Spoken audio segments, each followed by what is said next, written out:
Représentation du réseau.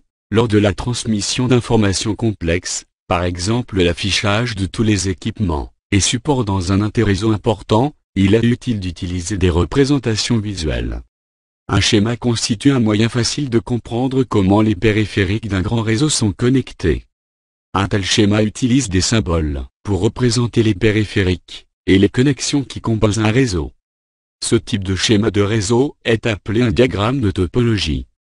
Comme tout autre langage, le langage propre au réseau comprend un ensemble commun de symboles pour représenter les différents périphériques finaux, périphériques réseau et support, voire la figure.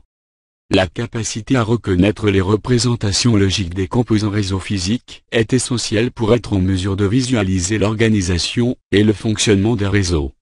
Tout au long de ce cours et des travaux pratiques, vous apprendrez le fonctionnement de ces périphériques et la réalisation de tâches de configuration de base sur ces périphériques.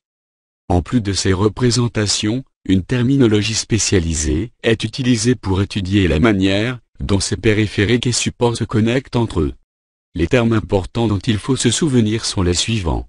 Carte réseau. Une carte réseau, ou adaptateur de réseau local, fournit la connexion physique au réseau à partir de l'ordinateur, ou d'un autre périphérique hôte.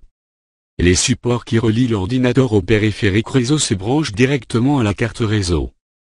Port physique connecteur ou prise, sur un périphérique réseau, par lequel/laquelle le support est connecté à un hôte, ou à un autre périphérique réseau. Interface port spécifique d'un périphérique interréseau, qui se connecte à des réseaux individuels. Puisque les routeurs sont utilisés pour interconnecter des réseaux, les ports sur un routeur sont appelés interfaces réseau.